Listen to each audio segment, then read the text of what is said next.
Welcome sa Dries TV. Kung interesado ka sa ganitong news, huwag kalimutang isubscribe ang ating YouTube channel. Maraming salamat! Welcome po ulit sa ating panibagong update tungkol kina Kim and Paolo Abilino. Sa bawat update natin, tatalakayin natin ang mga pinag-uusapan sa mundo ng social media tungkol kina Kim and Paolo Abilino. Kaya naman kung hindi pa po kayo nakasubscribe dito sa ating channel nako, i-click nyo na po yan and isama nyo na din ang bell button.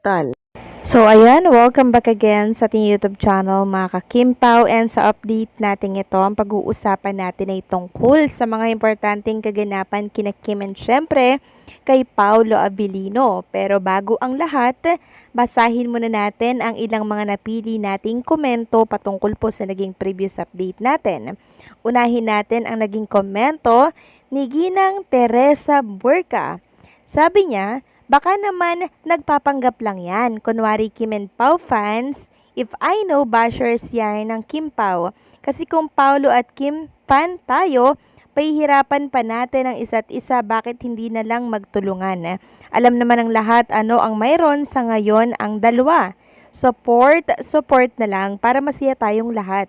Madaming nagtutulungan, mas maganda. Maraming salamat sa komento, Ginang Teresa Borca. Very well said po itong sinabi ninyo dito.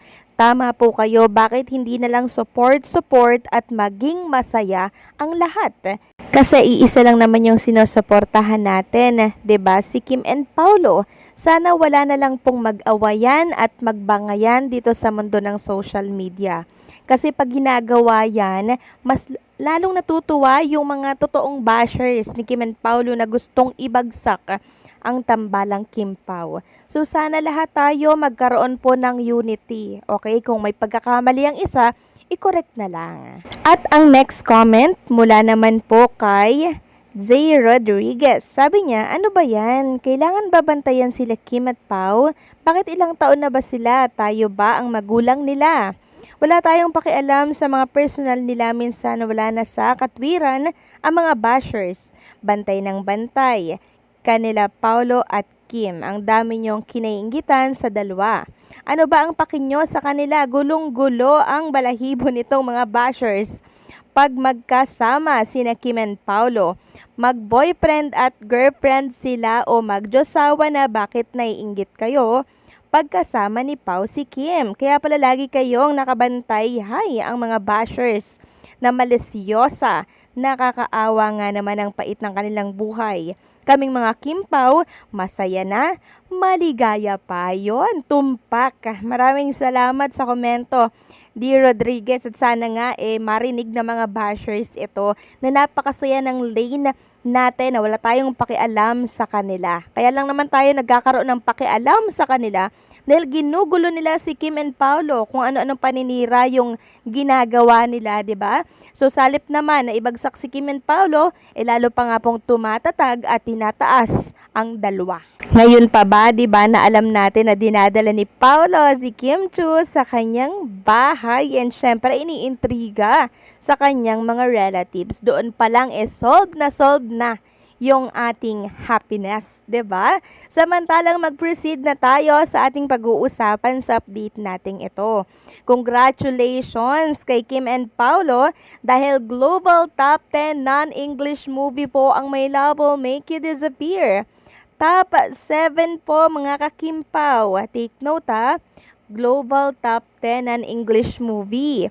So, ang My Love Will Make You Disappear po in first week, naka 1.5 million views. Imagine na, first week pa lamang po niyan mga ka-Kimpaw. Top 7 sa global, tapos 1.5 million views lang naman yon.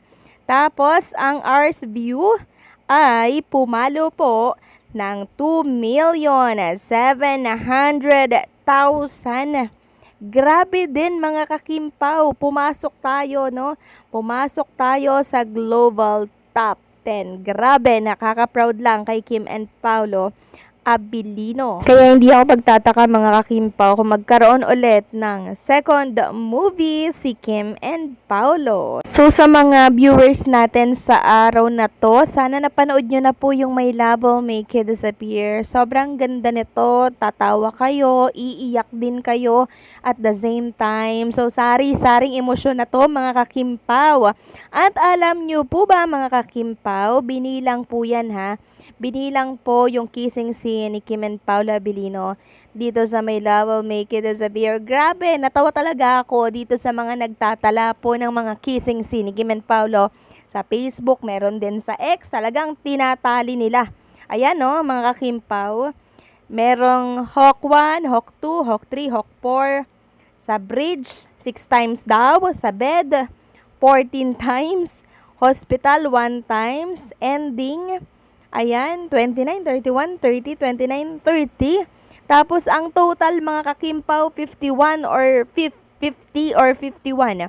Meron pa nga po akong nakita na parang nasa 60 ata yung kissing scene ni Kim and Paolo. Grabe, no? Kaya pala sabi po ni Angelica, si Kim Chiu po ang panalo dito sa My Love Will Make It Disappear kasi napuruhan niya po ng halik si Paolo Abilino. Siyempre panalo din si Paolo kasi talagang napuruhan niya din ng halik si Chinita Princess. Kaya naman kilig na kilig ang mga Kimpaw Nation natin na nagre-replay ng My Love Will Make It Disappear dito po sa Netflix. And kanina nga lang, nanood ako mga kakimpaw pakagising ko ha. Parang top 2 na sila. Yung My Love Will Make It Disappear sa Netflix. Top 2. Diba dati top 1? Natanggal sila doon. Naging top 2 na lang sila ngayon. Pero hindi na masama. Isang linggo bago sila mag top 2. Diba? Ibig sabihin talagang sinulit ng mga user or subscription or subscribers ng Netflix itong My Love Will Make It Disappear. Ngayon, pang top 2 na, hindi na masama. 'Di ba? Isang linggo naman tayong namayagpag dito po sa Pilipinas bilang top 1. Next topic naman, pag-usapan natin itong inilabas na video ni Chinita Princess sa kanyang Instagram account, mga kakimpaw. Ito po yung new trend ng TikTok, yung Diamond Girl, 'di ba? So ayan, inano na naman ni Chinita Princess yan. Syempre, sobrang ganda ni Kim Chiu dito.